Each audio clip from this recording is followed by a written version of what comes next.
ನಮಸ್ಕಾರ ಗೆಳೆಯರಿ, ನಮ್ಮ ಯೂಟ್ಯೂಬ್ ಚಾನಲ್ಗೆ ಮರಳಿ ಸ್ವಾಗತ. ಇಂದು ನಾವು ಭಾರತೀಯ ದ್ವಿಚಕ್ರ ವಾಹನಗಳ ಜಗತ್ತಿನಲ್ಲಿ ಗೇಮ್ ಚೇಂಜರ್ ಆಗಿರುವ ಬೈಕ್ ಕುರಿತು ಮಾತಾಡೋಣ. ಟಿ ವಿ ಎಸ್ ಸುಪ್ರಾ. ಟಿ ವಿ ಎಸ್ ಮೋಟಾರ್ ಕಂಪನಿಯಿಂದ 1980ರ ದಶಕದ ಅಂತ್ಯದಲ್ಲಿ ಪ್ರಾರಂಭಿಸಲಾಯಿತು. ಟಿ ವಿ ಎಸ್ ಸುಪ್ರಾ ತ್ವರಿತವಾಗಿ ವಿಶ್ವಾಸಾರ್ಹ, ಇಂಧನ ಸಮರ್ಥ ಮತ್ತು ಸೊಗಸಾದ ಬೈಕು ಎಂಬ ಹೆಸರನ್ನು ಮಾಡಿತು. ಇದು ಯೋಗ್ಯವಾದ ಕಾರ್ಯಕ್ಷಮತೆ ಮತ್ತು ಆರ್ಥಿಕತೆಯ ಸಂಯೋಜನೆಯನ್ನು ನೀಡುವ ಭಾರತದಲ್ಲಿನ ಮೊದಲ ಬೈಕುಗಳಲ್ಲಿ ಒಂದಾಗಿದೆ. ಇದು ಪ್ರಯಾಣಿಕರಲ್ಲಿ ಜನಪ್ರಿಯ ಆಯ್ಕೆಯಾಗಿದೆ. T V S Supra 98.2 cc single cylinder 2 stroke engine ಹೊಂದಿದ್ದು, ಅದು 5500 RPMನಲ್ಲಿ 7.2 ಅಶ್ವಶಕ್ತಿಯನ್ನು ಮತ್ತು 5000 RPMನಲ್ಲಿ 7.5 ನ್ಯೂಟನ್ ಮೀಟರ್ ಟಾರ್ಕನ್ನು ಉತ್ಪಾದಿಸುತ್ತದೆ. ಇಂಜಿನನ್ನು 4 ಸ್ಪೀಡ್ ಗೇರ್ ಬಾಕ್ಸ್ನೊಂದಿಗೆ ಜೋಡಿಸಲಾಗಿದೆ ಮತ್ತು ಬೈಕ್ ಸುಮಾರು 80 ಕಿಲೋಮೀಟರ್ ಗರಿಷ್ಠ ವೇಗವನ್ನು ತಲುಪಬಹುದಿತ್ತು.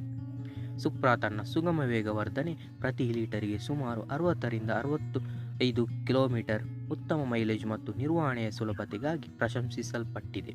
ಇದು ದೈನಂದಿನ ನಗರ ಪ್ರಯಾಣಕ್ಕೆ ಪರಿಪೂರ್ಣವಾಗಿದೆ. ಇದು ಕಿಕ್ ಸ್ಟಾರ್ಟ್ ಯಾಂತ್ರಿಕತೆಯನ್ನು ಸಹ ಒಳಗೊಂಡಿತ್ತು, ಅದು ಆ ಸಮಯದಲ್ಲಿ ಪ್ರಮಾಣಿತವಾಗಿತ್ತು.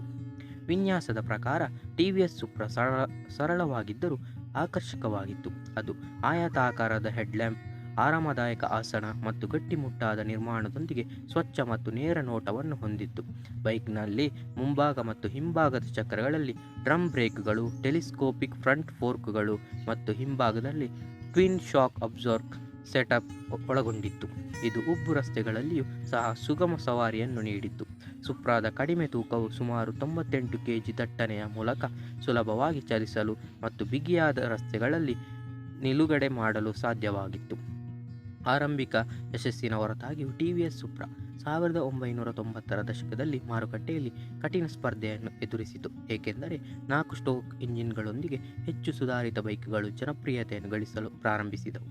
ಕಟ್ಟುನಿಟ್ಟಾದ ಹೊರಸೂಸುವಿಕೆ ಮಾನದಂಡಗಳ ಪರಿಚಯ ಮತ್ತು ಹೆಚ್ಚು ಇಂಧನ ಸಮರ್ಥ ಬೈಕ್ಗಳಿಗಾಗಿ ಹೆಚ್ಚುತ್ತಿರುವ ಬೇಡಿಕೆಯೊಂದಿಗೆ 2 ಸ್ಟ್ರೋಕ್ ಸುಪ್ರಾ ಕ್ರಮೇಣ ಮಾರುಕಟ್ಟೆಯಲ್ಲಿ ಕುಸಿತ ಕಂಡಿತು. 2000ರ ದಶಕದ ಆರಂಭದ ವೇಳೆಗೆ ಟಿ ವಿ ಎಸ್ ಸುಪ್ರಾವನ್ನು ನಿಲ್ಲಿಸಲು ನಿರ್ಧರಿಸಲಾಯಿತು, ಆದರೆ ವಿಶ್ವಾಸಾರ್ಹ ಪ್ರಯಾಣಿಕ ಬೈಕ್ನ ಪರಂಪರೆಯು ಅನೇಕ ಭಾರತೀಯ ಸವಾರರ ನೆನಪಿನಲ್ಲಿ ದೃಢವಾಗಿ ಉಳಿದಿದೆ.